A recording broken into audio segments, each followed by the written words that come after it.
Hey everybody, welcome to the latest episode of the Rock and Roll Experience with Mike Brunn.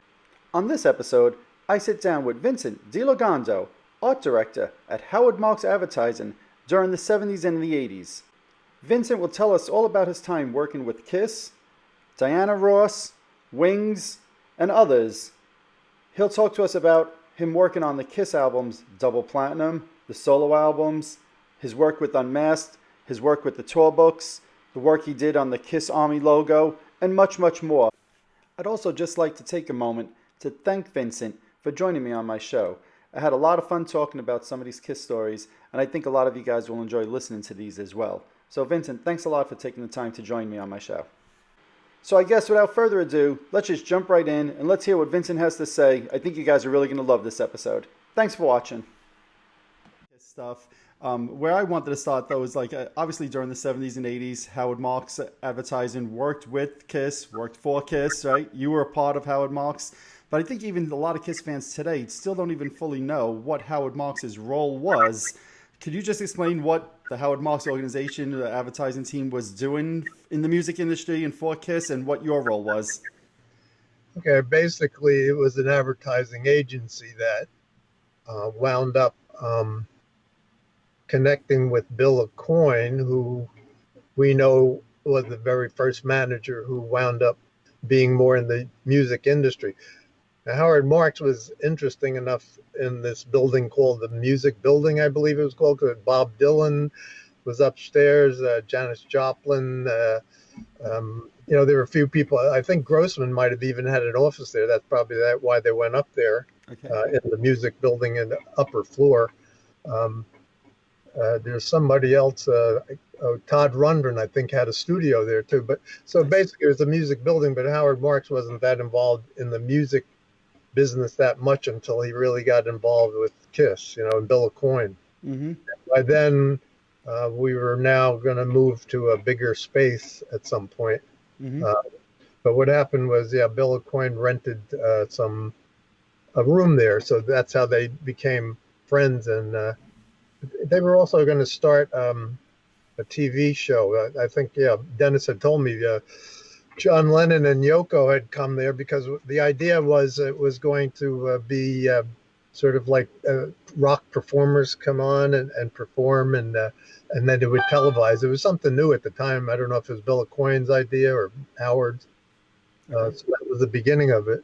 And, and so it all started to evolve into, Bill Aucoin becoming manager for different groups and then, coming together. Mm-hmm. And so then eventually they needed some graphics, and that's when Dennis and I would get involved in. And what year was that you got involved? I was hired as a contractor by Dennis in 1974. That's when I started. But Dennis had been there a few years before, mm-hmm. and he actually worked for another art director. So his first job, he was sort of like an assistant. And that art director left to go to California to do his own thing. So that put Dennis in the position of being the head designer, graphic, art director. So I guess what happened is the work started coming, of the other clients they had kind of fast and furious. So you kind of needed somebody to help. So mm-hmm. We go back into our grammar school days as friends. We've been same high school, same college. He called me up at the time. The studio I worked for went out of business, and he said, you want some freelance work? Come on in and pick up whatever I can't handle or whatever I don't want to do or something like mm-hmm. that. So it was basically a small room with three people. There was a production guy, Dennis, and myself, and that was it, the way it started. So, and then at some point, I guess because I was there for a while, Howard Marks, I guess, figured it would be better for him to be paying me a salary, because by the hour you could make a lot more money as a contractor or freelancer. So, and for me, being I had a daughter ready to come on the way, the second daughter was going to be born soon. And so he asked if I wanted to be in a permanent position, and I was happy to take that. So that's how it started. I became more of permanent position And as when did you become a permanent at Howard Marks? Do you remember? in '74, right? That was Not long 74. Okay. started. I think I probably started in the early part of the year, and then my daughter was born in July. I know by then I had the position as being one of the art directors there, Right.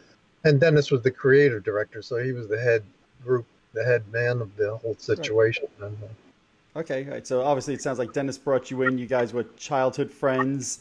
yeah, Um, yeah, yeah, yep. very, And very cool. So, were you into music? Like at the time, obviously, like you said, Howard Marks at first wasn't working with any artists, any bands. I'm assuming you were into the hard rock scene at the time. And were you into Kiss? Did you know who Kiss was when you started working with them?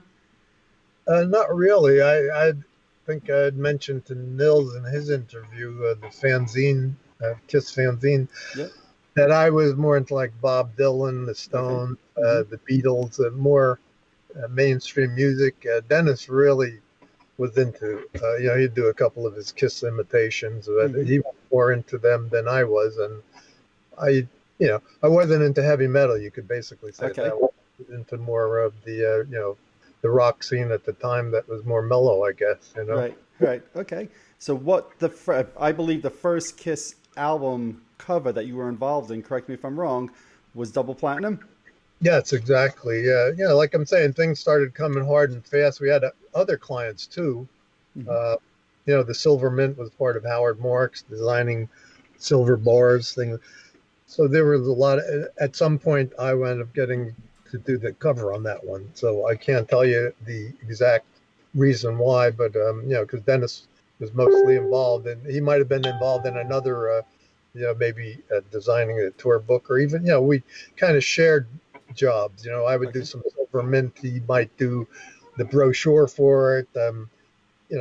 I wound up getting the double platinum cover or came up with the idea that, maybe we were both working on it. But anyway, that was the first one that I really, got Okay. involved with that one.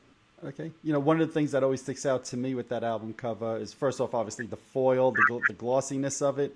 In my mind, that could not have been an easy thing to do. Maybe I'm wrong. I'm not, into the production like you are, but that glossy foil finish to me seems like it would have been a tough thing to do in the '70s and get it to where it looked really good. It didn't look cheap, and it didn't flake and peel like some of the other things did in the '70s. How did you guys accomplish that whole look? Well, also, you have to remember it was the first cover without them being Without, featured. yes, absolutely. By then, they had to be a name to be able to do that. Yes, absolutely. And we come up basically with the idea, and then somebody does the actual production work. I mean, the physical part. So one came up, the idea is that being it was platinum, I try to create a metallic look to it. So that was Hmm. obvious to go to the kind of silver or glossy, and then we try to create an embossing so it looked like it was raised. Hmm.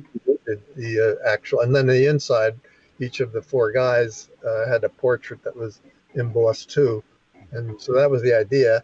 And yeah, it probably was a little more expensive than your normal album because Hmm. the printers had to create not only uh, the look of it by printing it out, but they had to create somehow an embossing uh, feel to it. So yeah, I couldn't tell you that that's the production guy. He should be handling all that finance and how much it would cost and maybe even the mechanicals, but he never really did the mechanicals. Like I said, we used to send them out to a draftsman that he was also like a contractor that would come in, not be on staff, but Hmm. he needed a mechanical done that was tight. Dennis and I didn't really get involved in that. We most of the time had the ideas. Some mechanicals, what you did was basically paste down photostats of positioning of what you want, like a tour book. If you want to Okay. do the book, and you do a tour book, and you wanted to, for instance, I got a page like that. Yep.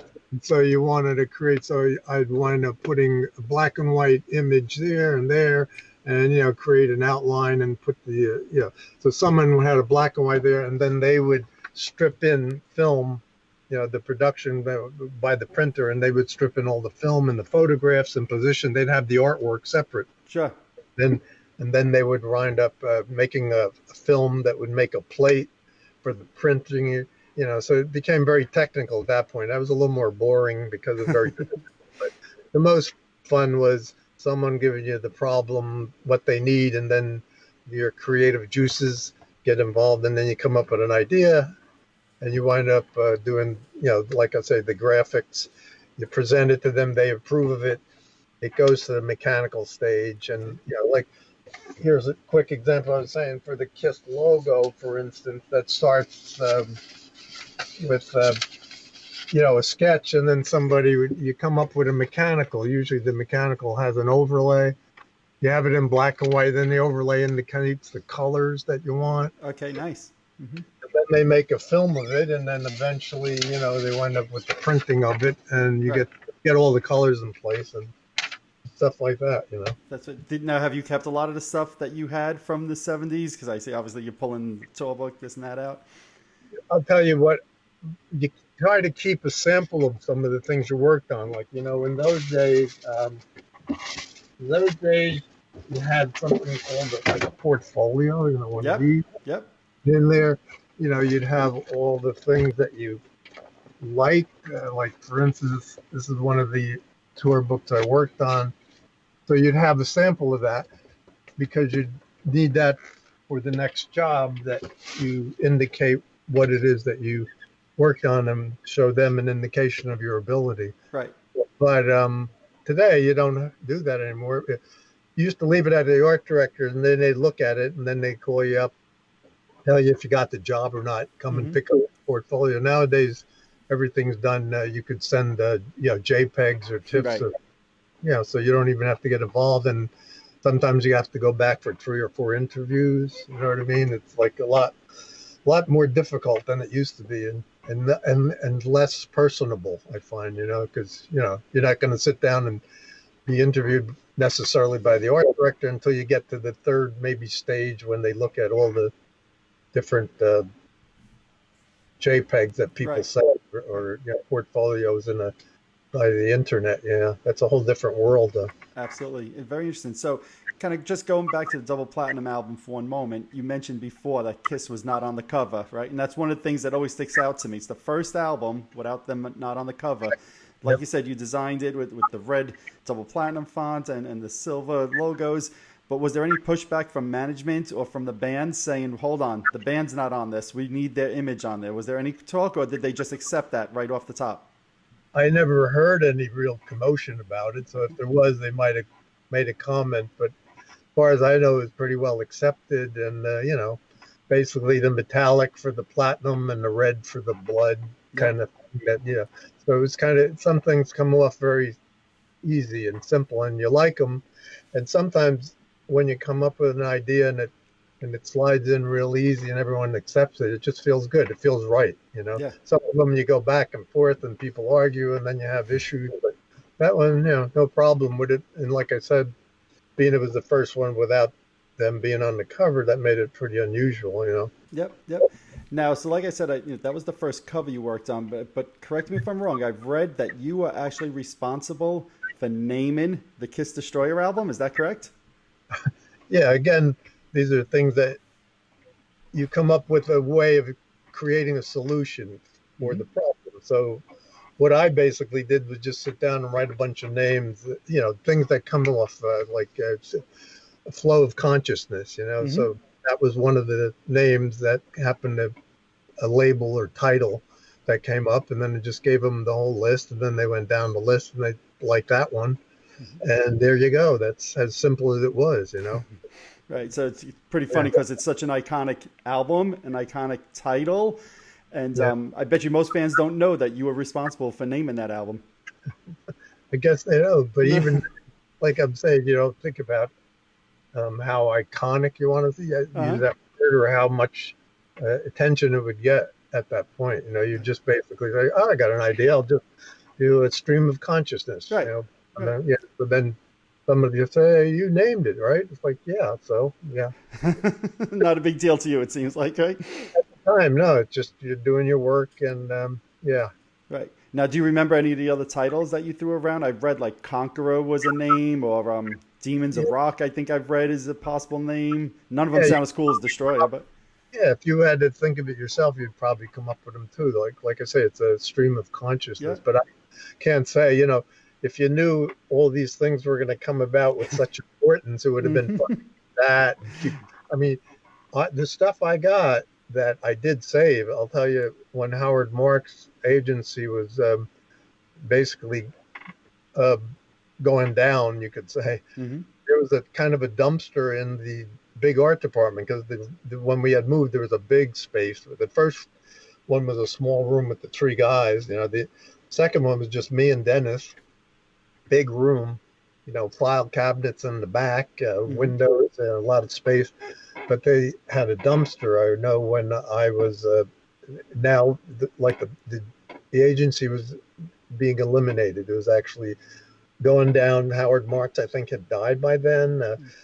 So it was out of business, but there were just a whole dumpster full of stuff that was going to be thrown out. Mm-hmm. And so I like to keep stuff, and I went through it and I found, here's this one cover. Remember this one, the 10th anniversary cover? Absolutely. Creatures of the Night. Yep.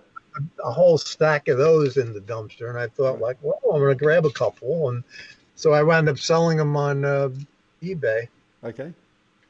for, pretty good price. There were people Sure. out that thought that was worth saving because it was the 10th anniversary. Oh, absolutely. I'll tell you one thing, though. Here's the real saver of all. Besides some of the tour books, this is a keeper that I have. I got to show you this one. Back when we were doing the single album, the solo album, Yes. Mm-hmm. we were getting two people. We came down to two people. Corrugati, right? Mm-hmm. The guy I liked that I found in a book, the Illustrators Annual. They used to have these books that you could look through them, and you could find like this, and you could find different artists. See, basically, it was a way of them being represented by their manager Right. and listed, and I don't know what they charged them to do it, but you'd thumb through these to find somebody that you felt was talented enough, right? Right. So I found Corrugati. Dennis found somebody else, and I believe this is the one they were throwing out that was one of, and I don't believe it's Corrugati's. I believe it's the one that Dennis liked. Okay.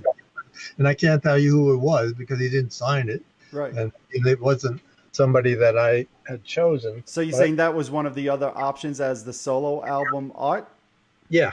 So I'm saying that was a great find. Here's a beautiful piece of art. I mean, look at it. He's talented just as well, when you think about it. And so this was being thrown out. It's like at that point, it was like, okay, just clean out the files. I don't know who was throwing them in there. Mm-hmm. I just went through, found the tour books. I can't think of anything else. I did have a Christmas card from Paul that I sold on eBay. These things, when Kiss is, like, you think about it now, they're doing their last tour. It's just like any artist's work. Eventually, they might less and less popularity, celebrity status. So these items will probably have less value because then there'll be less people. Maybe the fans won't like the cover band. If they do a cover band that comes out, there'll be maybe a new group of fans, but never, the old fans will always complain about it not being, even now when they have different people substituting for Ace and Peter. Yep. People said, "Oh, it's not the real band," Mm-hmm. So some of these items will lose their value eventually, but I sold some of them at the peak, on and off. But I'm sure Kiss fans will be listening to this and hearing you tell the story of this stuff being thrown in a dumpster and cringe. As you're telling me, I'm like, oh my God, no, you don't throw that stuff away. That's incredible. Like, even when you showed the tour book, I'm a big tour book collector. And when you showed that page with Bruce Kulick on it, I'm like, most people don't realize there's two versions of that. There was a misprint of that tour book with the right-hand side of the page that you showed is in pink on the first print, and then they changed it to the proper color on the second print, which is blue. Needless, mindless things that people don't need to know, but when you collectors, that's as soon as you show that page, I'm like, oh, that's the second print over there. So, I think the importance of that one. And then I also have from in my portfolio, again, to keep, but you probably have, being you say you're a tour book collector, right? Yep. I mean, this one's in mint condition. How about that one? That's the very first tour book, I believe, that came out, right? That's the second one. They did one in 75, and then this one was the first one. Actually, I guess you could say it's the third one. Yeah, this one's 77, 78. Yep, yep, yeah. They did one for the Alive album, and then Destroyer, Rock and Roll Over, and then Love Gun. Oh, yeah, okay, you're right. It was a smaller version, right? A smaller version. Exactly. Yeah. Going back to that painting you held up, if you don't mind for a moment, the original solo art. It was tough to see totally on the camera, but is Gene Simmons' hair green and not like it looked like it was almost like a greenish blue color as opposed to red? It is. It's a bluish green, and right, bluish green. Then Ace comes off to be blue. Yep. Peter obviously is green. Yep. And Paul is that kind of magenta, purple, violet kind of. But yeah, you would think that you would put Gene as being red, but I guess that artist just depicted whatever he thought of being. He didn't have that much direction at that stage. Again, it was, let's see what you could do, or give us a sketch that we could go to the next stage from. Right. Right. So they looked at that, I believe, and then they looked at Corrugatti's, and then the decision was made. Right. And the rest is history. So, Absolutely. I mean, that was unusual too, right? Usually, when I was, a kid, and you think of the different groups, Diana Ross and the Supremes. It's the Supremes eventually disappear, and then they take the lead singer, and Dion and the Belmonts. Dion becomes famous. With this one, they each did their own individual album, so it maintained their individuality, which was pretty unique, I thought. Absolutely. Absolutely. And then there's always argument whose album was the best and was it popular, stuff like that. Mm-hmm. So, but as a group, they were much more cohesive. Oh, absolutely. Look, at that time, I was 8, almost 9 years old at the time those albums came out. And to me, it was very exciting oh my God, I have 4 albums from my favorite band, one from each band member.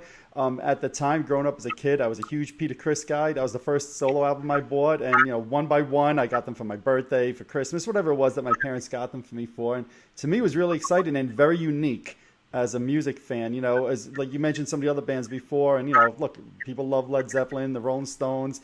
Those bands never did albums like that, solo albums like Kiss did. Yeah, but they were somehow more unified than other groups, because you could think, Mick Jagger could have gone on and done his own thing, and then maybe the other guys would have disappeared or just been playing studio music, But it seemed like a lot of the groups after that stayed together pretty much. But Kiss was more unified, I think, in that way. Absolutely. So did you have any hand in helping or choosing the artist that did the solo album posters, the inside posters that were in the album? No, I didn't have anything involved in that. Not at that, no. Okay, all right. I was just going to say Peter Criss was right in my area because he lives around here. Mm-hmm. Somebody saw him in one of the health clubs, I guess. Working out in Jersey, so that was kind of interesting. I haven't run into him myself, but I know he's around here somewhere. And then I think it was Gene that married somebody from this area too. His wife was from Jersey. Is what I hear say is anyway, as far as I know. Now, during the 70s, were you interacting with the band members at all, or was it really, mostly with management? How did that work for you? In my relationship. As the 70s, I didn't get that involved. They didn't come back into the art department as much as they did when we moved to the bigger location. And I'm trying to think of when that was. It might have been, that could have been the late 70s, actually. Okay. When maybe around 79, when we moved to 69th Street, bigger offices. Then Paul or Gene usually were the people that would interact and were involved in the graphics. There was one funny story where back then you did retouching, and airbrush. It was a little more physical, hands-on. It wasn't Photoshop like now. Right? Yeah, nothing, no software back then. It didn't. So there was the retoucher was supposed to, when Gene came in and he saw a photograph, I believe it was used in one of the tour books, he wanted his tongue elongated a little more. Okay. I was like, okay, if that's what you want. It's like, some people say like, oh, that's kind of cheating, isn't it? But, it makes You could do that. It was kind of fun. Mm-hmm. So I told the retoucher, and then he came back with the finished piece, and Gene happened to be there to come in to see it. And the retoucher had showed me what they did was as a joke, because the guys like to do that. It's like as if you're bored in your studio, whatever. And they took Gene's tongue and they elongated it to the point where it wrapped around his belt. Mm-hmm. Wait, so it went down and his tongue. So he had that one. Gene comes in, and of course that's the first one we show him, and it just like there's a moment where he knows it's not real, but it's still that moment of like, what the fuck, it's like, Right. and then became the real one. But of course he wanted that one too. He probably still has it hanging somewhere because it was a pretty funny Absolutely. concept. Somebody had that, I'm sure. I'm gonna guess he does, because I've seen videos and pictures from his house, and he has looks like literally every single thing from the 70s, 80s, 90s through today. He's a hoarder like that. It seems like. So very cool. So what the fans have. Some of the fans, it's amazing. A whole room full of stuff. Their wives must love them to allow them. The man cave. You might have one too, right? I do have some stuff down here. I've started to, like you said before, I've started to sell off a lot of my stuff in the last 5 years. For me, I've been more so the last 5 years, I'll say, collecting experiences. So I go on some of the cruises Kiss does. I've done like a master class where I've actually written a song with Gene Simmons, my daughter and I. Horrible song. I'm not claiming to be a great songwriter by any means, but 7-year-old me would have never thought I'd have a chance like that. So I've sold off a lot of my collectibles. I got a few things around here that were near and dear to my heart, but otherwise to me it's about the experiences, about chatting, talking with people like this, and I'm more into that these days than keeping a doll or something like that. At least me. Yeah. So this past week, I should say, your name started popping up a bit on a lot of the KISS Facebook pages, and I'm sure you must have seen that all of a sudden the original art from the Unmasked album kind of got unearthed, I'll say. People had heard about it for years, but never actually saw it. I actually printed it. I'm sure you know exactly what it looks like, right? I made a copy myself, right? Yeah. So you don't have you don't have the original sketch? No, I didn't even, well, you didn't keep this stuff right. at that stage, you know what I mean? Because that was just the sketch. The artist is supposed to follow that, and then the life expectancy of that piece is over with by the time he does his job. Nobody cares anymore. Nobody wants it. It becomes garbage. Same thing. So we thought with the printed. And then all of a sudden, Alexander, or is it Johansson? He shows up with it. Yeah. When I found out, like I didn't know, and he's friends with Nils. Yep. So yeah, he said, "Oh no, he has it," and so that's how I realized somebody had the original. Right. And that's funny, Right. I wanted another thing to point out to you. I didn't know if you knew it. Yeah. Here's the final, right? Yeah. Absolutely. Staben. Anyway, did you notice that in the version from Germany, you're not allowed to use? Of course. Yeah. So I wanted to point that out. I think you probably know it. But yeah. I thought that was pretty interesting because I just noticed it when I printed them out. I said I knew they weren't allowed to use the lightning bolt because of the SS troopers. Exactly. I never saw it on the actual Unmasked until I printed out that piece. But absolutely, pretty funny. Little things like that I find interesting. Absolutely. So your sketch was never originally intended to be the album cover. You're saying it was just like a mock-up made for the artist to follow a rough idea? Yeah, he could follow it to the key if he needs to. Uh-huh. But as you can see, it's so much different because the one I did, now Peggy Tamarkin was the copywriter that did most everything that had any type of wording to it, the brochures. So she created with somebody what was supposed to be on the original sketch. Mm-hmm. And so there was a whole different character here. This woman character, and yep. and now it all changed. So I don't know who came up with the type and the wording for the actual album that came out. Even the one, I thought that was pretty funny. I didn't know. I thought that was amazing they would accept that thing at the end that they still stink. You know what I mean? Yep. Even that character, it's like, what's that about? Because that was kind of demeaning in a way, but mm-hmm. It's pretty funny, tongue in cheek, but that they kept that in. But so basically I was given the type and then I create the character around. So it was supposed to be a comic book look, Mm-hmm. and that's what Victor took.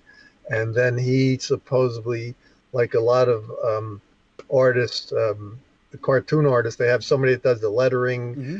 somebody that fills in the sketches that Victor might have done. So there's maybe 3 or 4 people involved in the actual finish.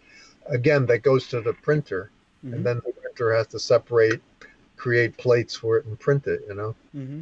Now, I know I saw recent comments online from Dennis that was very complimentary of your involvement on the project and Yeah. saying how, like, Victor had missed a few deadlines. And luckily and thankfully, Dennis said you were involved in doing that sketch and really pushing this project forward. Was there a lot of issues with the project with Victor and getting the final product? Well, that was the drama of it. Being you allude to it, I figured you might know a little bit about Yeah. it. But from what I remember, that it was a short deadline. Like even Victor said, oh, it was only 30 days, a month. I don't know how much time you really need. Depends on how quick an artist, but that was a pretty involved cover, right? Mm-hmm. So they kept asking for the artwork because the deadline for the album, and he kept holding back and then increasing the amount of money that he wanted for it. That's what and by the bottom line was that I remember is Dennis had to take it in cash, take one of the bodyguards. It might have been like $14,000 or something like that. I mean, usually I think they had, and I could be wrong, but I remember like $8,000 an album is what they actually projected that they would spend. You have to have you have to have a budget. Mm-hmm.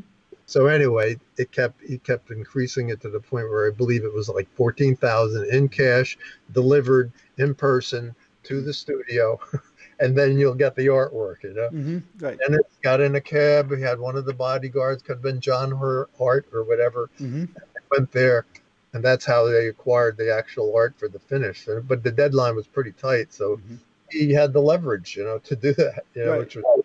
But I think Howard Mark was like, he'll never get a job from me again, or the way he'll never work in New York again. That kind of. Mm-hmm. But yeah, it wasn't a nice thing that they liked about it. So but that was the drama behind that one. Okay. Yeah, so think about it. Yeah, no, like I said, Dennis was very complimentary of your involvement in bringing that all together.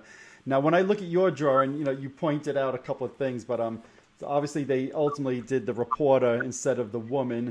Eva Destruction was the woman that you had on yours, right? But she looks like Vampella to me. Was it based off of that? I can't say. Okay.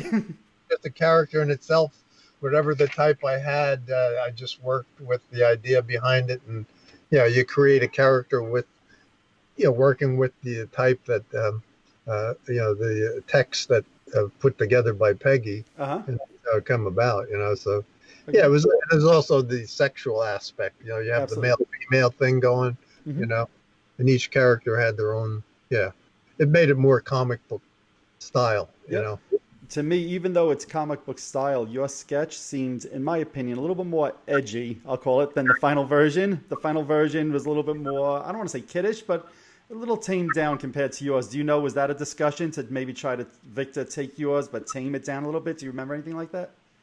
I have no idea. After it left my hands, like I say, I don't even know where the sketch wound up other than Victor's, and what happened from there is only the drama. Again, that was hearsay that I saw going on. But it made it more dynamic in terms of, explosions. And I guess the one they created was more realistic. Like you have a cameraman trying to get their picture, and there's Paul reminiscing or romancing somebody in a restaurant, so I don't know where those ideas came from, but and then even where the idea at the end where they take their mask off. Yep, that's what I want to say.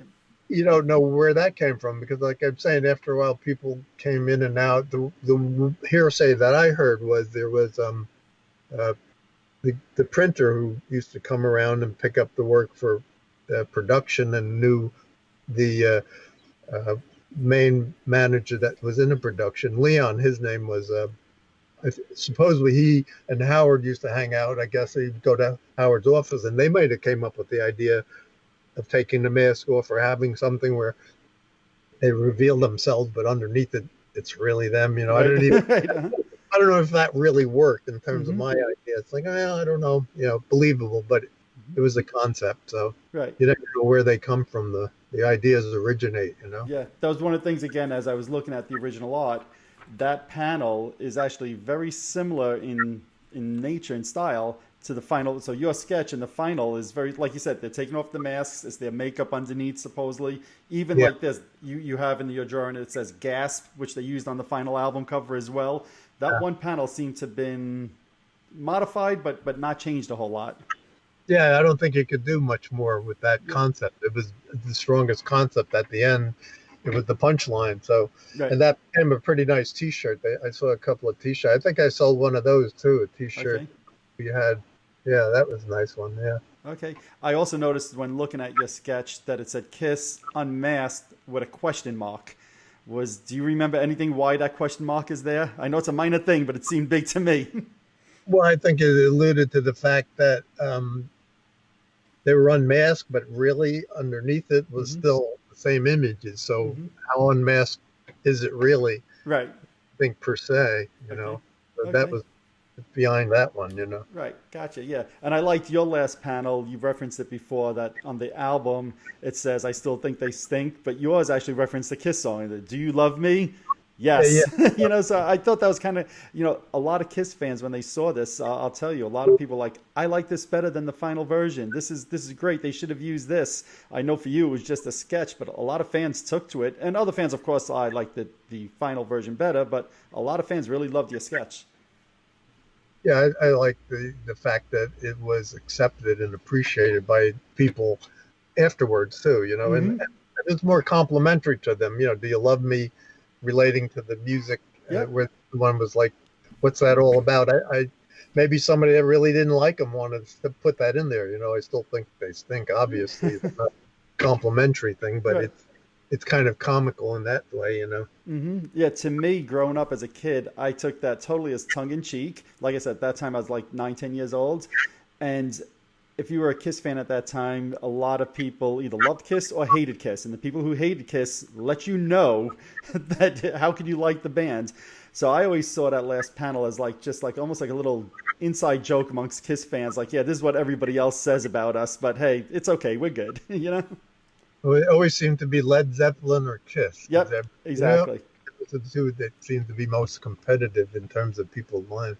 But when we were talking about portfolios, this is what I wound up doing is it's a book that I had put together that's self-published, but it was a cool way to put all these things together. Not only my sketches, but the work that I did with Kiss. So you could just put it in other words, you don't have to look for every piece of art that you had. You Right. have them together from that period, like and then Diana Ross, I did some work for her. So Yeah, it's cool to have it all in one place, especially for the kids to like. absolutely. You know they're the double platinum, the Right. logo. It was a good way to do it with the book, and it's fairly expensive, but I did sell, I think, two of them so far. So yeah, so how if a fan wanted to buy something like that, is that available for fans to purchase, and how would they get it? Amazon, I have it on Amazon for sale. Yeah, I Okay. think I always pick it up on Amazon. You just have to type in my name in the search, and Hmm. then I have more than that. I started to focus on my photography book, so I have some of them. I have that one for portraits, and then one other one for different concepts. This is like Nice. a very bizarre artwork that things that I had photographed. That I was more focusing on some of these in the graphics, trying to be more independent as an artist. But Very nice. yeah, Amazon has them all for sale. There, I think there's a free, yeah, and then there's the original one actually that was published by a company in Italy. That this is the more affordable one, I guess, but it's called Mind Visions, and it Okay. has a lot of images that I've done earlier. And that was the cover. I actually did a T-shirt of that one. I don't know if Okay. the Nice. shows up, but Yep. yeah, all for sale on Amazon. All on Amazon. That's the commercial that we did. Okay, we No, no, definitely. I want to make sure that we plug your stuff because I'll be honest. Again, I'm a collector, and I did not know that you had those books available. And I'm Yeah. sure there's going to be Kiss fans that watch this and go on Amazon. What was the first book you showed? What was it? Art is My Life? Is that what it was called? That was the accumulation of all the artwork type things, actually, from when I was a kid. Yeah. I mean, drawings from Jesus, well, I'll show you just a second here. Like drawings when you were a kid, that you Sure. did little stuff like that, and then it develops into some of the Kiss work that I've done along the way. And then recently, here's one last thing. I had a show. Here's some of the things that were in the show, but it was called was it Now and Then. It was all the work for like 60 years of work that I'd done. It was Right. just recently at a gallery last year around this time, actually, that it set it up, but it had graphics and also photography combined. On one wall was the photography, on the other wall was all the artwork, and sold about 2 things out of that, or 3. Okay.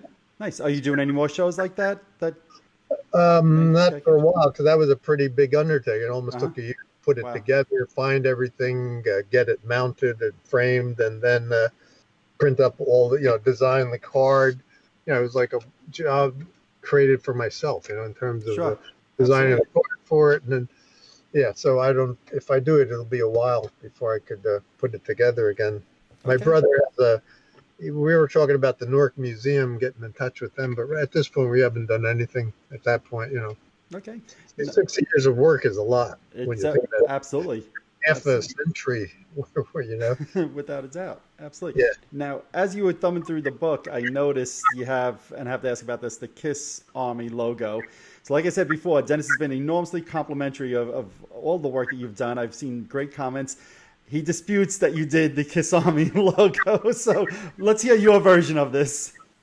That's right. It's a it became very contentious in the sense of, I saw a video that kind of made me feel bad, where Dennis portrayed me as like his meek assistant that kind of handed the logo over to him so he could do it, but we just have 2 different memories. I accept his, but I have my own. And basically, Bill Aucoin approached me. I didn't even know actually that there was another. Here, I've gathered some of this stuff so that you were going to do it graphically. Something like that. There was a logo. Did you ever see one of those? No, that I never saw.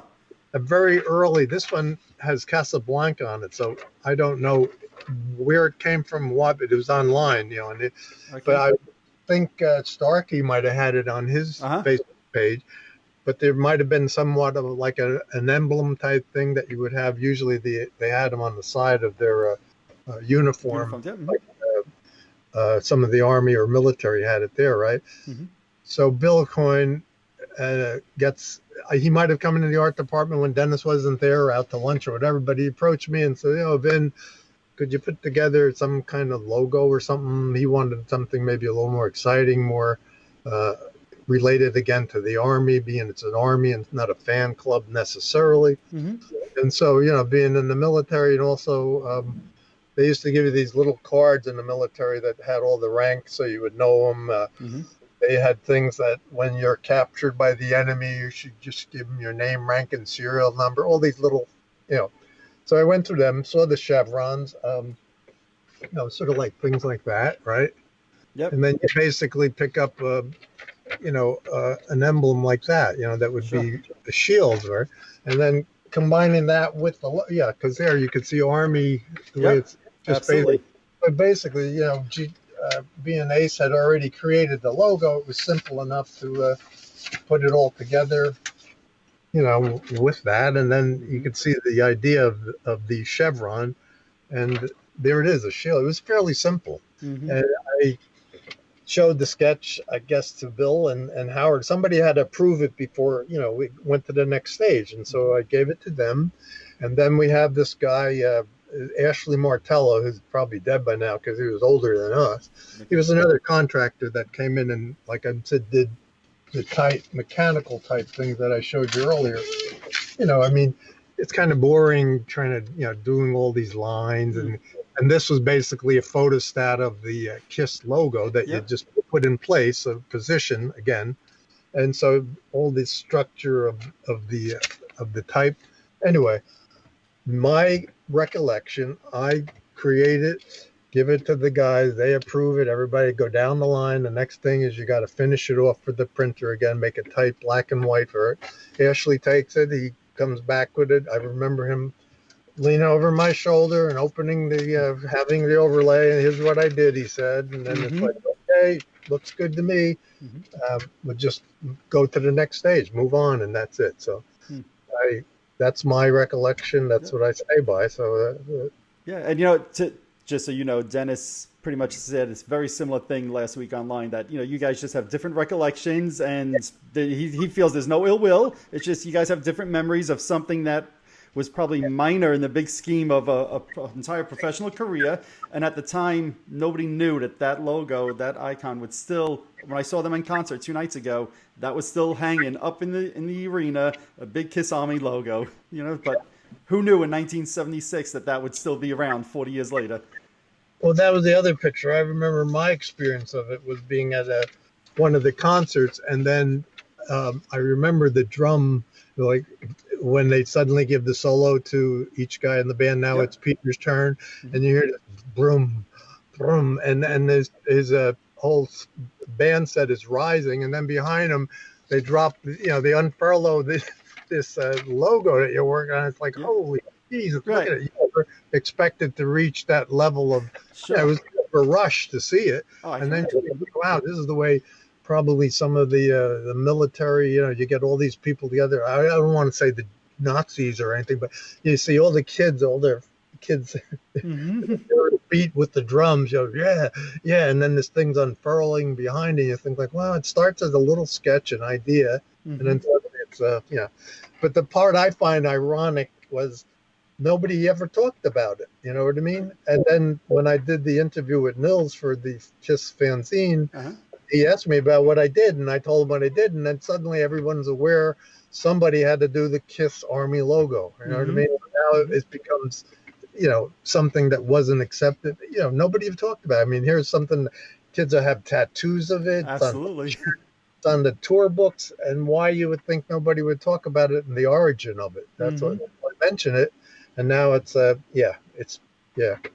just long as it doesn't affect our friendship. That's the part that, Yeah, well, again, I haven't spoken to him, but he seemed like he had no ill will. It was just, hey, different memories, different opinions of something that was 40, 45 years ago.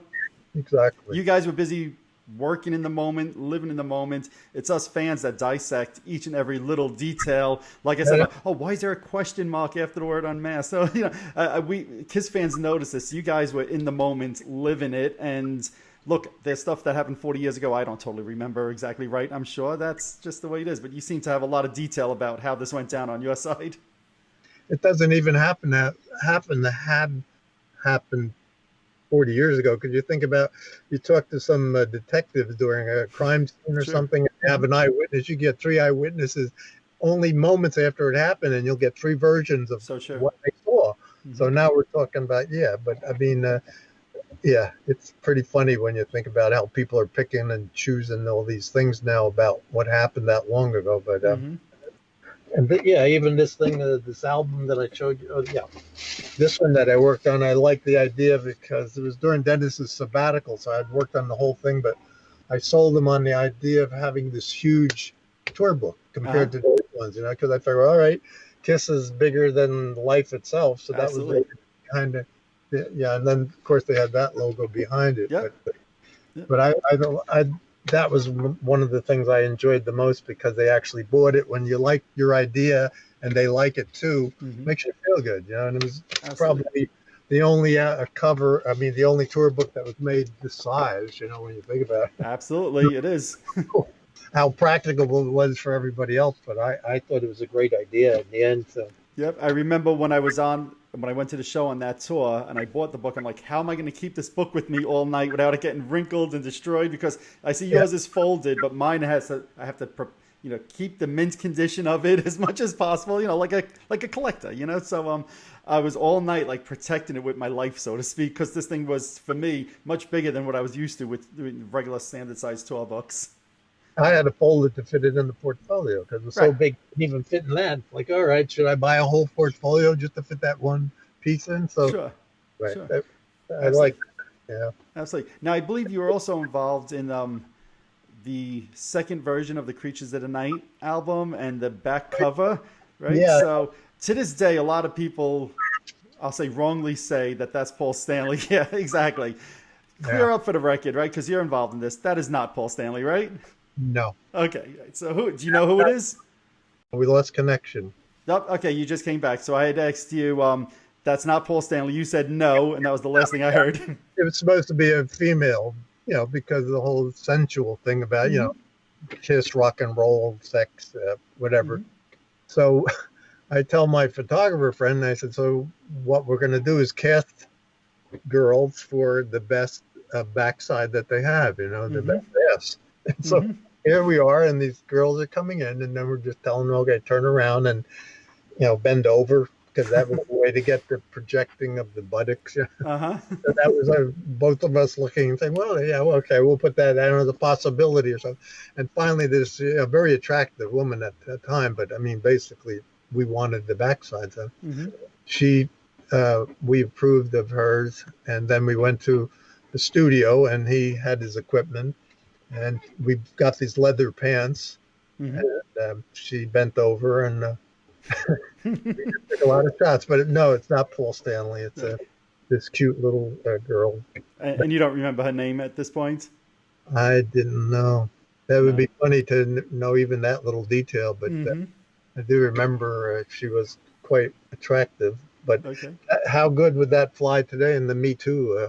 Oh, yeah, no, definitely not. Give an Definitely idea not. when you tell the story about it. It's like, what? You're telling these girls to bend over? It's like, well, that was the concept behind the Right. whole thing. Well, it was a different time. It was a different era. Like you said, I have a 21-year-old daughter right now, and I'm thinking if she's watching this and listening, she's like, "Really, Dad? Really? This is the band? Really?" But it was a different time. It was a different era. I'm not saying that it made it right, wrong. It just that's the way it was back then. Yeah, and it worked. They used it for one cover. I don't know if they had another cover too. I think what was great about it also too is sometimes you always think of the technical part. The type could drop out of it, so that was pretty cool Yep, that you could get the type to. Anyway, it's absolutely, a nice backside. I thought absolutely. So you should, to shoot because black is not easy. You got to get the right lighting to get the reflection to define uh, right, right. their. So you showed before the Crazy Nights tour book. You showed the Asylum tour book. Were you involved in any of the other tour books during the 70s or the 80s? Uh, Not that one. This was the only other one, the Asylum. Okay. Yep. I remember doing this one because I wanted Paul and Gene on the front cover, Yep. a little different, and then the other guys on the back cover, Yep. and so it was a different way to present them too. It's like more horizontal and then the inside. Hmm. This one happens to still be autographed too. Nice.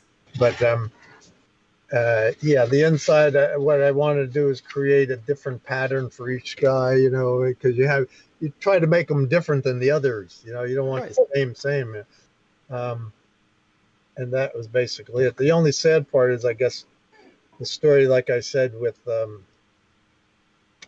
Nils was that Howard Marks' name became the standard on everything from one album when we Hmm. didn't have our names on the original. It started with double platinum. Everything after that, you'll find Dennis's name is not on it anymore. My name's Hmm. not on it, and just Howard Marks Advertising. That was kind of sad that occurred. But Yeah. so where does the credit go at that point? But like I'm saying, Dennis is the face of most of all of the graphics. So the kids know that at this point, and now Absolutely. they know that I somehow exist. So No, I think people, like you said, and that's one of the things that jumped out at me is that your name was never on any of these items. So I think for decades, probably you flew a little bit under the radar, yet you're involved in the Army logo. You're involved in some of the iconic album covers. You're involved in some of the tour books. And, I think it's only more recently that even only a handful of fans are starting to realize that. And I'm hoping through this video, more people will start to say, wow, all right, I didn't realize that Vincent was involved in A, B, C, and D along the way. So it's too bad your name wasn't on that stuff. Well, I saw that on Facebook when somebody had posted, I think it was Gallagher, Jason, maybe. Yep. And then right after that, somebody else called me up and wants to do a podcast this coming Sunday, which I thought was kind of interesting. I said, oh, everybody's coming out of the woodwork now. They want somehow some knowledge of what my experience was. So Sure. that'll be a verbal one, though, audio. Okay. Not doing it. So I don't know where he'll go with it, but it's all kind of fun. I know Dennis was having fun with it. He went to a few. He was doing convention. He told me at one point. That's when I suddenly realized how there were collectors out there that were willing to pay money. And another great thing that I sold was Creatures of the Night proofs that the printer would run out. These full album. So if you can imagine the front and the back of the album, right? And what they would do would run off the 4 colors, if it was a 4-color or 5-color. Yep. So I had each one of those that I had saved again from the dumpster. And I got Dennis to sign them, and then I wound up selling them on eBay. But it was pretty cool because it showed each of the color of the different ways that, and then finally at the end you see all the colors come together. So that was a way of judging if each color was accurate, and Sure. so now they could do it a little more computerized. Back then they used to do it physically with some, ink paste and, putting it on the roller. And Right. Now, if you were ever asked to do a Kiss Expo or something like that, would you ever be interested in that? Or nah, I'm not that into it. Dennis, like I'm saying, is more, he's got some great stories of, photo shoots with the guys. The only one I have is that one, with me, and that's again, he was on sabbatical, and Eric was alive then. I liked Eric. He got along with one of my daughters. They happened to have the same birthday, Corinne, and so he really kind of attached to her. He gave her one of his stuffed animals that he had gotten for his birthday. So she was kind of upset when he had passed. But the only picture I have with them is when I was doing the photo shoot, a black and white photo shoot from. So Dennis has more stories, probably even more paraphernalia. I don't know what he has to show. Like Alexander has this whole collection that he brings to each one. Yep. I don't know if Dennis had that much to bring, or if he had shirts printed up individually at the time. But that was the first time I realized. I guess he was getting together with one of the members from Stars. Remember that group? Yep, absolutely. And so I guess he more or less enlisted Dennis, saying he was going to do this thing with Kiss, and that's how Dennis got along to doing the conventions. Right. Again, that's when I realized, wow, there's a whole Chris. It's sort of like Comic-Con or whatever that Comic-Con. Absolutely. Yep, absolutely. Like, wow, people come, they spend money, they really enjoy, the comparisons. I wouldn't care to do that. It's not my thing. Yep, fair enough. So before you mentioned also that you worked with Diana Ross, I believe you worked with Wings also, if I'm not mistaken, right? Yeah, actually, I have that in the portfolio too, which was wound up doing before Times Square became electronic. They just used to have a big billboard out. Yep, absolutely. So what they wanted was a design. Basically, using artwork is what I found that they already had artwork created for Wings, and I just took that and created. Where is it? Come on, it's here somewhere. But oh yeah, there you go. It's just using the artwork that was on the album and creating a billboard from it, and then I went and photographed it and. So it's sort of like there's the artwork. I don't even know the artist who it was. Okay. But it became this huge billboard over in Times Square. That was pretty cool. And nice. Because once Kiss became very popular, the graphics were noted, and there was a time where Mick Jagger was supposed to come in because he was interested in us doing some things for the Stones, and so all the girls were by the elevator. If their door opens, like, is it him? No, it's him. I don't showed up. He never showed up. Then also Howard Marks had, this is how that job I think got done, a connection with the lawyer, Paul McCartney's lawyer, and Linda I guess it might have been her father. Somehow there was a connection, and so that's how this job, which was a kind of a small job when you think about it, for Mm-hmm. weight, but they all liked the idea that we had a press kit, and Okay. then the press kit.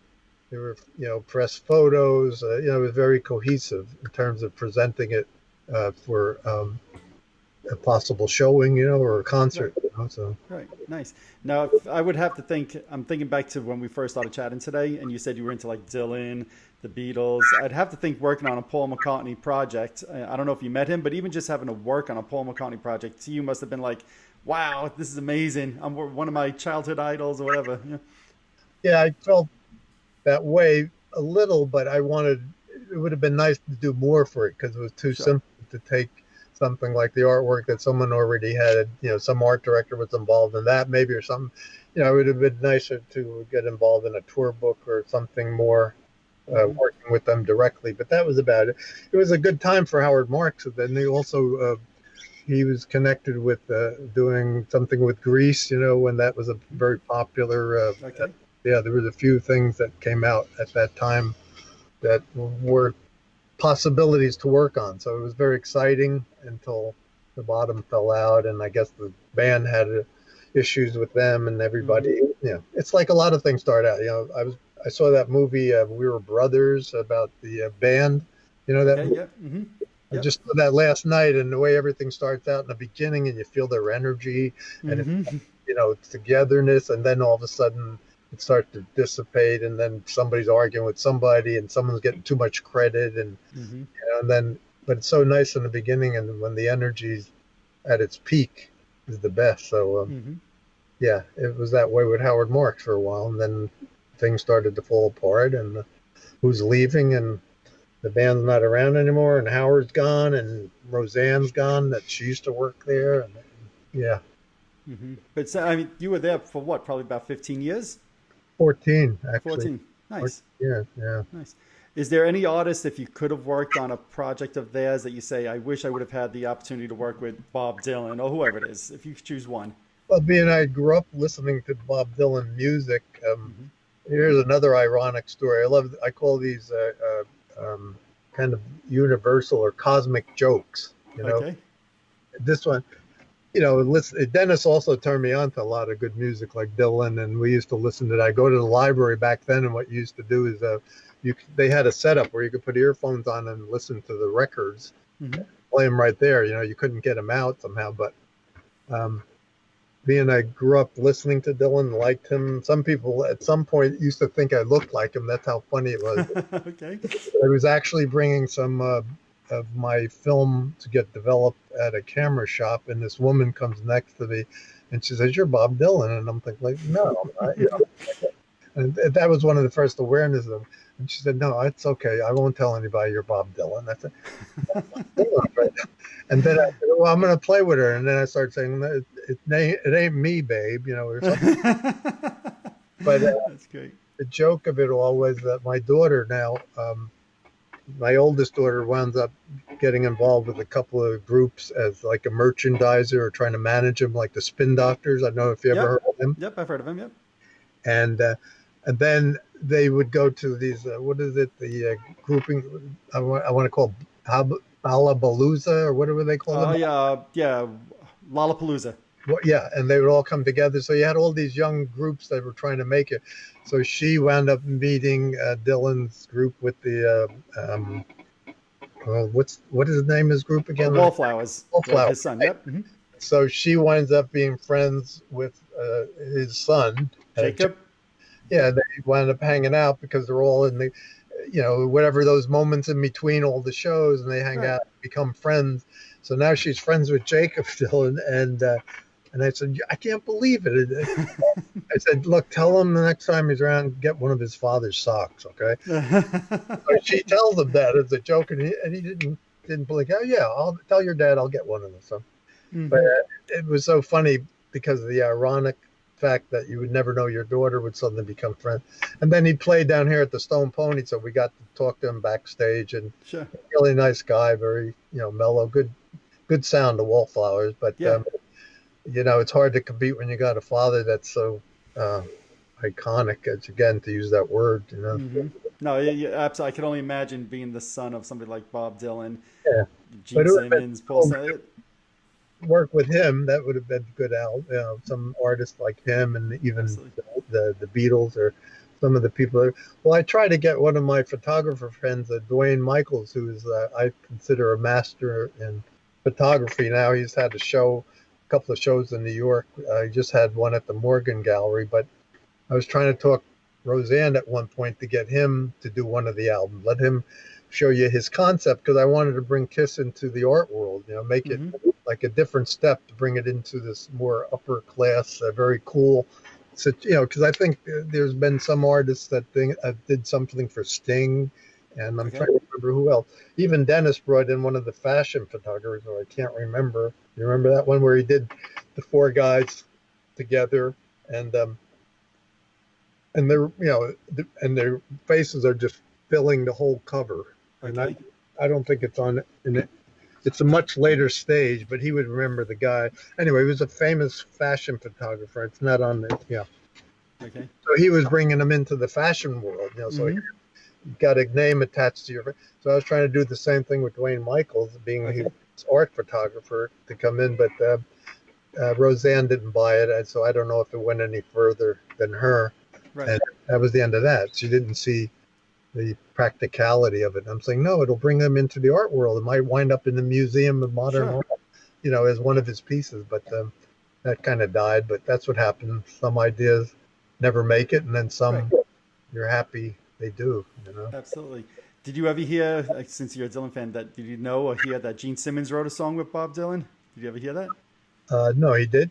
No, Yeah, yeah. So yeah, there's it never come to fruit. yeah, there's I think it's on one of his solo albums from the 2000s. I know Howard Marks wrote one with them, Yep. Yep. right? Charisma, I think it was Yeah, that's the from one. Yeah. Dynasty. Yep. He did a video with them, right? Did you ever see that video where he's in one of their Oh, mythical he's in bit? I Love It Loud, I think. Yeah, he's kind of like a family Yep. situation. Yeah. Yep. Yep. Then Absolutely. I wound up getting, just for fun of it, the that video of Phantom of the Phantom of the Park. park. Yeah, Hmm. somebody was selling it maybe I don't know how many years ago. So I thought, oh, let me just see what it looked like because I did see it on TV. But yeah, and I think there was somebody named Vincent in it. There was a lot of relationships to things that were going on, like Howard Marks or Right. Woloch, Dennis's Right. name. And I was trying to see if I imagined that or if it was part of where they were getting some of their information, names for people. But like Paul Stanley says in that podcast with my nephew, how that movie sucked and how he said, no, this was so bad. And on the big screen, you could see the wires of a box that were going. Right. Right. Right. Right. Right. It is what it is. Is It, there anything, I know you've had all these different art pieces around. Is there anything that I did not ask you about that comes to mind? You're like, hey, I should let fans know about this. Kiss or non-Kiss related, either one. looking around, not that I could think of. Yeah, the Diana Ross thing was interesting because the story behind that was when I did the cover for Why Do Fools Fall in Love? You know, Yep. that I think I have it. I don't know if I have that. Anyway, the story goes the way I designed it, it's in two halves. So there's the first half of her is just her face, and then the second part, like the back area, would be her body, you know. Hmm. He couldn't quite grasp the reasoning behind that because usually you'd figure you want your whole, yeah, here it is. You want your whole body on the front, you know, Yep. why do it that way? But the idea behind it was I told her is when everybody sees it, they're going to want to see the rest of your body, you know. So basically it was like that. Yep. And when you looked at the back, which I don't have, you opened it up and then you see her, the torso and the rest of her, you know, the more sensual area of the woman other than, Absolutely. Then because just the even if face. you cut it, I crop it off at the breast. You know, Yeah. it was more like the time when you could deal with sensuality and not have any issues. Absolutely. Um, she was coming to, I was going to a press run. So you go to approve the colors and everything. Hmm. It was over at some part of Jersey. And she was going to come to do it. I guess it was a good promotion for her, but also she wanted, I guess, to have some input. Hmm. So it was just funny to watch the people the way they behave, because they told everybody it was like being in grade school. They told everybody, don't get up, don't ask her for an autograph, don't talk to Right. her, at your desk, and that was it. They were basically, well, everybody was just very certain that here she comes. Somebody saying, "Oh, here the limo just pulled up," and then she came walking in as a diva, so beautiful, and then Mm-hmm. everybody was like, stopping and Sure. looking. Sure. And she came in the back, and we laid out the proofs, and then again, like she had looked at them and give her opinion, and then I more or less had to talk her, and I said, no, this is what the idea is. So people are going to look at you, and they're going to want to see the rest of you, and then they look at you, and they're your beautiful whole self. And Right. so she approved of it, and we ran with it. But that was kind of a fun, kind of actual hands-on working directly with somebody you appreciated, because I remember hearing her in the Supremes and Sure. being madly in love, like, wow, Right. I Ross, I love her, and the beautiful eyes, and yeah. Mm-hmm. Now, did Howard Marks get that job through Gene? Because I know Gene and Diana Ross were dating around that time. Could have very well been, because it was around that time. Matter of fact, she started to work with Howard Marks, and then what she did was, this was a weird time. Some of the people that worked with Howard Marks, she kind of that was servicing her more or less. She wound up taking herself. She wanted to be very independent. I think she felt that probably, again, I'm just speaking for her, but the feeling was that she, like a lot of artists, were taken advantage of in terms of how much money they make or how much people want to control them. So she created her own company, more or less, that now separated from Howard Marks. So some of the people had to be let go, because I think it was like a Black Friday or Black Monday for people.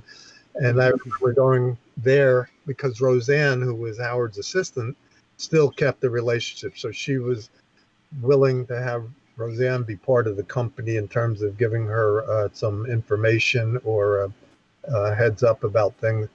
And I remember going to one of the meetings. So they said, come on over, Vin, and bring your pad and your pencil in case.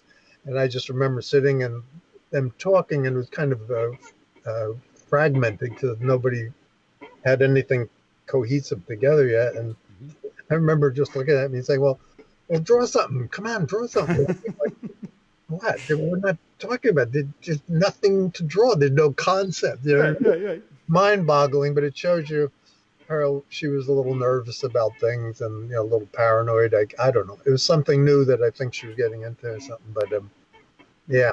And that's the first time I saw her. I didn't realize they had wigs and all the beautiful hair, Sure. You just had her hair pulled back, and she looked totally different than, and no makeup, So now you start people the way they really are. It's like, Right. oh, Diana Ross, like. Right. But that was kind of a fun little thing to get involved in with her at that time. That sounds very cool. I know that Bill Aucoin was involved, like with Billy Idol in the early '80s. Did you guys have any involvement with that through Bill Aucoin? No, the only time I saw him was there was some party. There was always some kind of party going on. I think Bill Aucoin enjoyed having parties. It was also part of a promotion. You throw a party, people together. You never know who's going to connect. That was one of the parties they had at one of the offices, and I remember seeing Billy Idol with his upper lip snarl. Very quiet, meek, and seemed very shy, and in the background. But and then there was Billy Squier, who was part of a group. I can't remember the name of the group. Dennis worked with that album cover. They were short-lived, and then he became a very independent artist. Like I said, a lot of the artists that were considered the face of the group branch off and become it. But other than that, didn't have any other people that I know of that I worked. Bill did have a big party somewhere in upstate New York. I remember that time driving up in my old MG. I had a 52 MG, and then it was just a Kiss party for no reason. And when was this? Do you remember what year roughly? I'm thinking somewhere like 79, early 80, something like that. And having some champagne with Ace, and I mean, it was just like a lot of people, table beautifully catered. It was like being in a movie kind of set. But Bill Aucoin was like that. It was. I think that maybe became some of the issues after a while. Like, hey, maybe you're spending too much of our money. I don't know what happened, but the band broke with him as a manager, right? And Howard. Yep. And so everybody finds their place that they feel comfortable with and feel appreciated and fair. But that was one of the parties that I remember that was kind of fun. Another one we had down in New York, Puglio's Italian restaurant.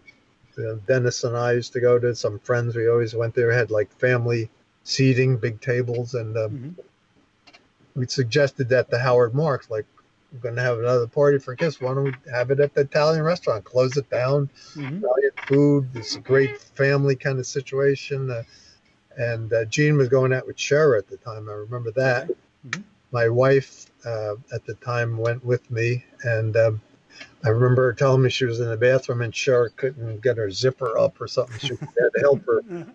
So that was her claim to fame. That's so funny.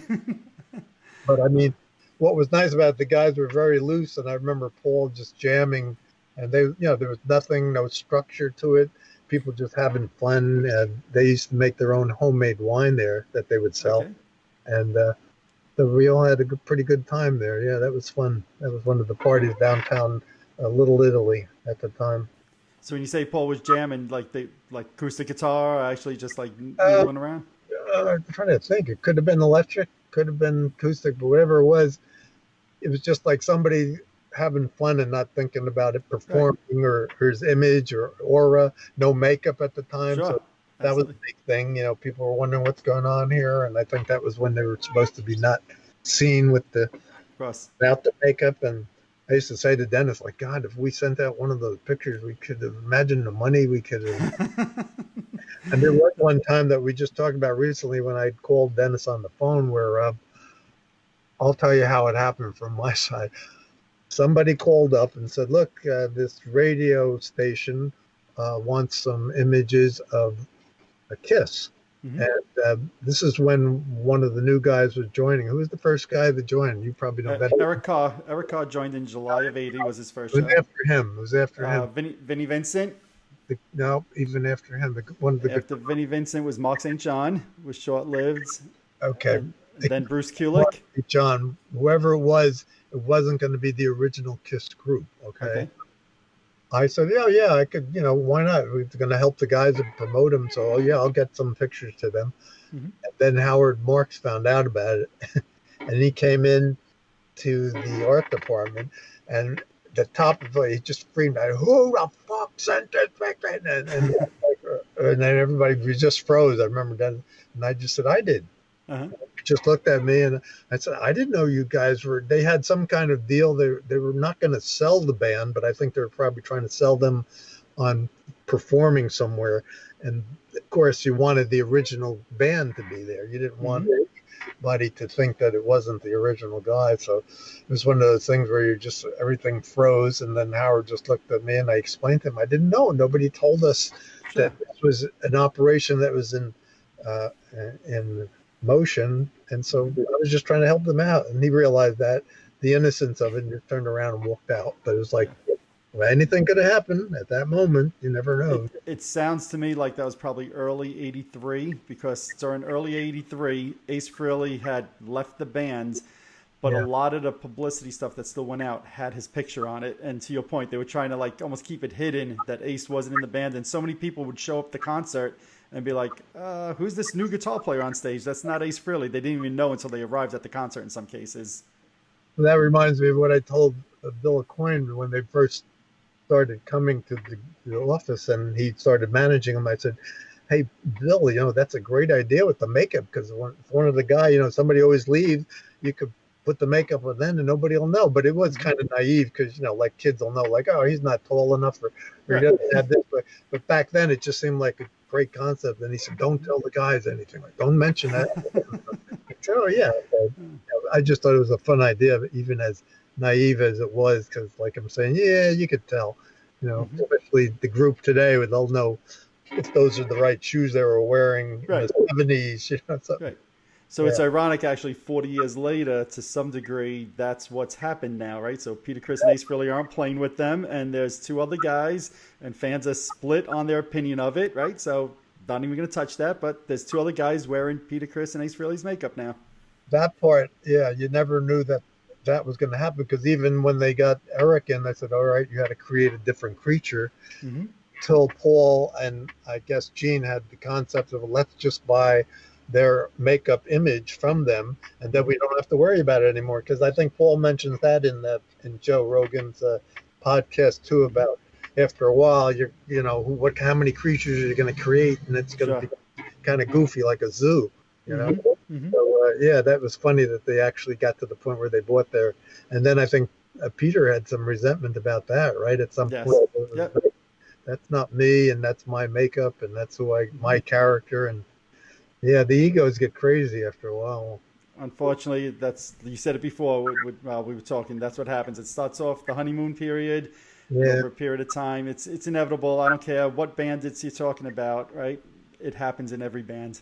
yeah, yeah. It happens in every. Last question: what was it like working with Bill Aucoin for you? I liked him. He was a pretty cool guy.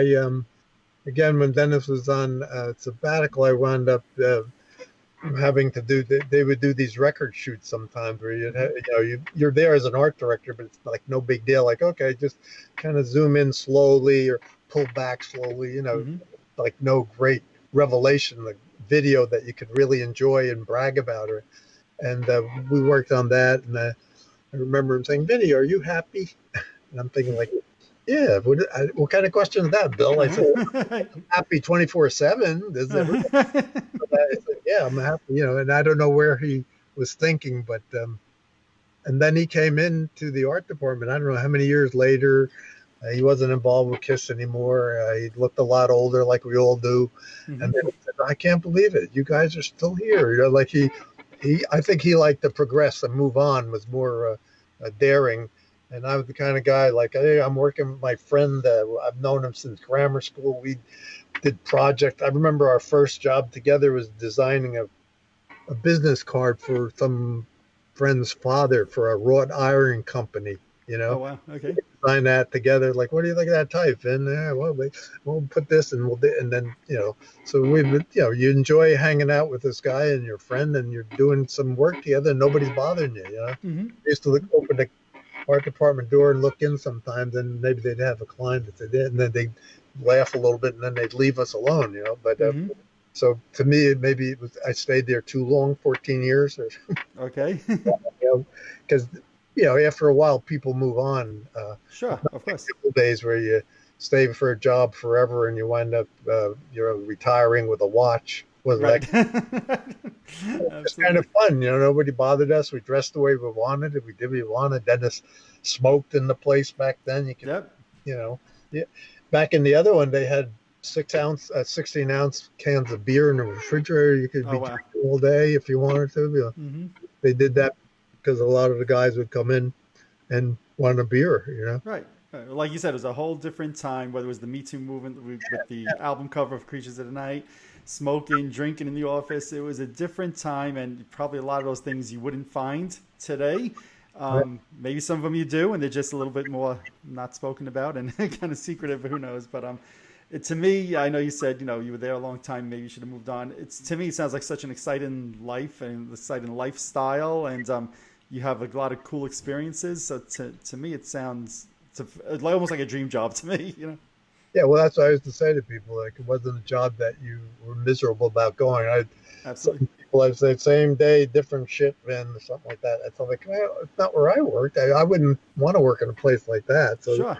that's why I stayed there long. And like I say, Dennis and I kind of melded together pretty well in our ideas. Sometimes he Mm-hmm. would say something and I would think it, or he would think it and I would say it. And Mm-hmm. sometimes even the radio came into play. We'd look at each other and it's like, that's what we were just talking about. It Right. became weird. But and I remember another time when Joe Rogan was just a little kid, bringing him to work. Mm-hmm. Gene Simmons walked in, and now Joe's maybe about 8, 9, 10, and his mouth just dropped. And Gene was pretty nice to him because Gene Mm-hmm. could be arrogant or not. Yeah, Mm-hmm. I think it was just a nice moment to watch that happen. Sometimes when you bring your daughter or your nephew or somebody into the office, you never Mm-hmm. know how much they would be in aura of the celebrity status of it all. Oh, absolutely. If I bring my kids to work, they see the accountant down the hallway. You bring your kids to work, they see Gene Simmons. Yes. Right. Oh, that's, That was before Bring Your Kids to Work Day, because that was the other thing. You have this whole big art department, and you figure you want to come to work with Dad today because you're on vacation. You got nothing. mhm. Yeah. We'd ride the train together and talk and play. You had good bonding, and then you give them some pads and pencils to. You had all that stuff in the art department. They would just draw away and have fun, and and then go out to lunch at the park. Central Park was right there. You Sure, could go to the zoo. It was a absolutely. good time to work. You Then. know, absolutely, it sounds like it. So I guess one last time, your books on Amazon, right? You could type in your name, you could Yeah, type in the titles of the books, right?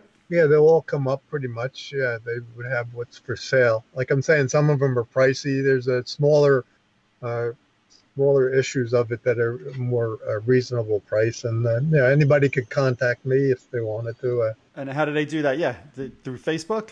Um, yeah, Facebook would probably be the most easiest way to, because I'm under that name. Yep. Like I'm saying, if you want to look at any of the videos on YouTube, my name there is Echo Spirit, so it's not by my actual name, but Okay. I should Echo probably. Spirit. I'm going Yep. to look at your things too. That would be fun to see some of your stuff. Yeah, no, thank you. I appreciate that. And I'll put a link on this video to your YouTube channel as well, so that this way people, if they're watching this, could just click down below, click over, check out some of your stuff. I'll throw a link for you for some of your books on Amazon. So, let's hopefully some people check those out for you. I know just seeing you thumb through them, they look kind of cool stuff there. Well, no, wait, there's one other thing you just Yeah, reminded go ahead. me. In what I've been doing lately down here, what I was doing at some point just for fun to make some gas money, I called it. Sure. I found these, driftwood, and then, the energy from the wood being a tree at one time, just Uh-huh.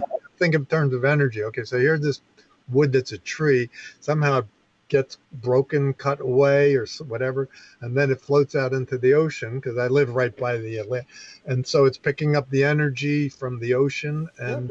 and then it winds up on the sand, and you got the sun, and so what I've been doing is painting, words like that, and also encouraging words like that, and Nice. people buy them on Etsy. There's another website that I have, etsys.com, you know what I mean? Yep. And it's called Driftwood Journey. So it's a Driftwood Journey. Okay. story of how the driftwood, and people, here's the part Sure. that, you think you did all those things and designs for a Kiss, but people that have bought some of these from me stop me on the street and tell me how much it meant to them. Like her husband had cancer, and when she saw the word of hope that she bought from me, she said, "You don't know how much it affected me, really." And she wanted to thank me, and I'm thinking, like, wow. Again, you never know what you're going to do and how it's going to wind up. The ripple effect, Right. Right. Right. So that's the other third thing, I guess you could say, that I'm involved in. That's really cool. Amazing. You go from Diana Ross and that whole scene to a little old lady saying you inspired me just for your painting on a piece of driftwood or something like that. That's pretty amazing, actually, that the spectrum of things that you've worked on there. Yeah, so there's things that you can buy on Etsy too. So that, prints, and also, but it's more related to driftwood and positive expressions and sayings, and some paintings that I've done. Yeah. Awesome. Yeah. Awesome.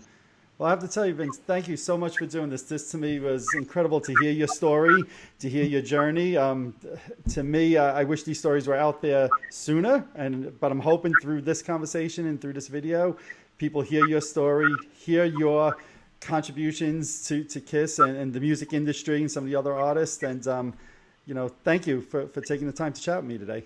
All right, Mike, thank you for being interested and having a platform for me to express some of those things you wanted to know. So, No, absolutely. Thank you. This has been a lot of fun. Thank you very much. all right, take care. Yes, you For too. on YouTube. Yes, absolutely. Same here. Okay. Thanks a lot. All right, take it easy. All right, you too. Bye-bye. Alrighty, there you have it. I hope you guys enjoyed that interview with Vincent DiGerlando. It was really exciting to me to hear some of his stories about working on Double Platinum, Unmasked, the Creatures of the Night album. It was really cool when he showed us some of the alternate artwork for the solo albums. It was also great to hear his version of how the Kiss Army logo came to be, as well as working with Diana Ross and Wings. Off camera, he told me afterwards he forgot to mention that he actually almost worked for Billy Joel as well, which would have been a cool experience, I'm sure. You should also head over to Amazon and check out the books that he self-published. If you're interested in one of those, I would not hesitate, as there's not a lot available and you don't want to miss out. Those books looked absolutely great. Also, going back to our conversation on tour books, just to make sure the point is clear, the Love Gun tour book was actually the 4th tour book that was produced. The first one being Kiss Alive, followed by Destroyer, Rock and Roll Over, and then of course the Love Gun tour book. If you haven't done so already, hit that subscribe button on my YouTube channel below. Also, head over to Facebook and like my page, The Rock and Roll Experience with Mike Brunn, where each and every day we talk about all the rock and roll music that you love. That's it for this episode. Thanks everybody for watching. I hope you enjoyed it. Till next time, later.